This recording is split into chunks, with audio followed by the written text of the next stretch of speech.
Cosnefroy leads him out. Kwiato comes out of his wheel, draws up to his hip. He just cannot get past Cosnefroy once he's also in the wind in this long sprint. Kwiatkowski bike throws, Cosnefroy doesn't. And suddenly, this is where the drama kicked off at Amstel Gold Race. Already people are like, oh, photo finish again. Benoit Cosnefroy was told on the radio before we'd seen any photo finish, he had won the race. We heard him shouting, yeah, in English, curiously.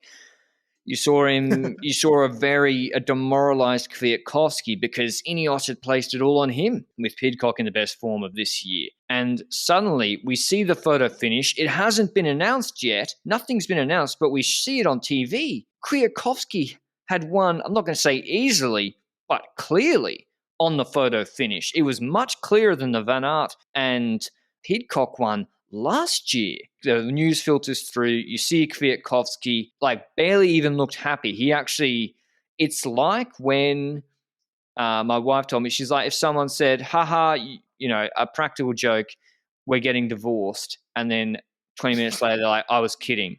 And you're like, haha. Like he seemed to be like, he'd taken an immense gut punch and it didn't bring him back. And obviously Cosnefroy was crestfallen. Who told Benoit, Benji? How was he told so fast? According to Sporza, the live commentary at least, it was told through Race Radio, which is hosted by UCI and Dutch National Federation members during races. So basically on Race Radio, so to everybody, not solely to Cosnefroy in person, that Cosnefroy was the winner of the race. And we saw that in the reaction of Kwiatkowski instantly as well, before we saw that it was retracted when the finish photo went on the screen. And it's a real shame that this happens because, first of all, I find it scandalous that the winner is being decided before the photo finish is being shown, especially after last year. Last year was such a scandal in Amstel Gold Race when it comes to the photo finish between Wout van Aert and Tom Pidcock. And on the line, it was not clear who won. On the photo finish, it wasn't even properly clear who won. And then eventually, it turned out that the photo finish might perhaps not have been on the right place in the first place to take the photo finish. It's a shame that this happens once.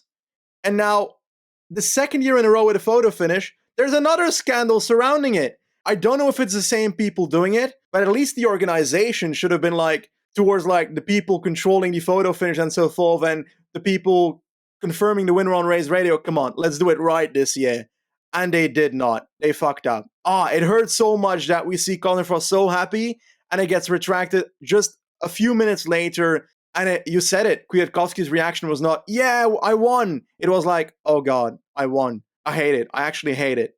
I don't. It gives us great content. Keep it coming. The more this sport gets professionalized, the less we become relevant. But you're right. Now, as people know, I'm a complete degenerate gambler. I've seen a few head bobs in my time. The same thing happened last year. Wout van Aert hadn't got off his bike. I put this on Twitter because I remembered at the time. He hadn't slowed down and gotten off his bike before he was told he won the race last year. You cannot tell from the naked eye, especially the Pidcock Wout van Aert one, cannot tell from the naked eye. This one, Kwiato, his bike throw was very, very good and Benoit barely threw. And they called Benoit. I was like, oh, I think he's got that viable throw right. How have they told him so fast? And so that's not necessarily on the photo finish operator. That might take a couple of minutes to feed through or whatever. That might be on the radio person. Now, there's no indication that I've seen that the photo finish here wasn't set up correctly. I'm obviously fully in on the conspiracy of the photo finish last year. Completely in that Pidcock was robbed. And at the very least, we don't know who won. And I don't think we know who won that race. There's Luke on the Flamme Rouge at the time did a long thread about how the photo was actually 25 centimeters before where the finish line actually was, so we don't know who won. But in this occasion, Benji, I think it is clear Kwiatkowski won, which is at least better. But what else can change?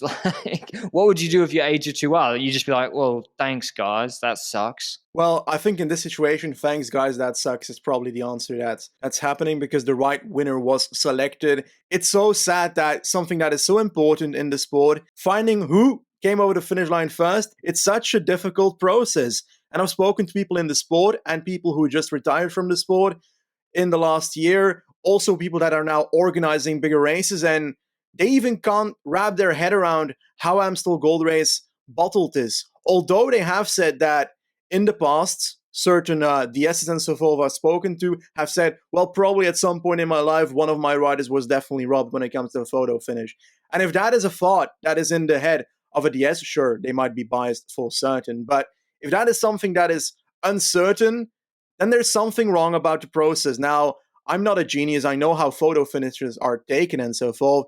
I don't know why a photo finish is allowed to be X amount of centimeters before the finish and after the finish, according to the UCI rules, which I checked last year. If it's not trustable, it's annoying. And it's such an important factor to sports, knowing who finishes first. I don't have any sympathy for Cosnefroy. I don't think he was in a skin suit or speed suit. I think he was in normal jersey. This is just another reminder. Just because Julian Alaphilippe won the world champs with jersey unzipped doesn't mean that riders lose races and positions every single week, even in big races like this, because they do not have aerodynamic basics optimized. Kwiato, I think, was in a suit. MVDP, maybe not, probably. When guys go to the off season, they should just look at the Cosnefroy loss here, look at the lost earnings, the lost bonus, and be like, I just got to go get some free speed somewhere. For amateurs, spending X amount on XYZ to go 30 k's an hour instead of 29, who cares? But this, anyway, just another thought on that. But I was actually stoked for Kwiatkowski. I love Benoit Cosnefroy, but I was very, very happy that Kwiato won, just because, I don't know, that's a conversation for another day, but I think the Kwiatkowski in prison thing is actually a bit overrated. That's his second Amstel Gold 7 years after winning in 2015, to add to Milano Sanremo and world champs. Perfect tactics from Ineos, it must be said. They were flawless today, Benji. And I think clock, as you said, was a big part of that.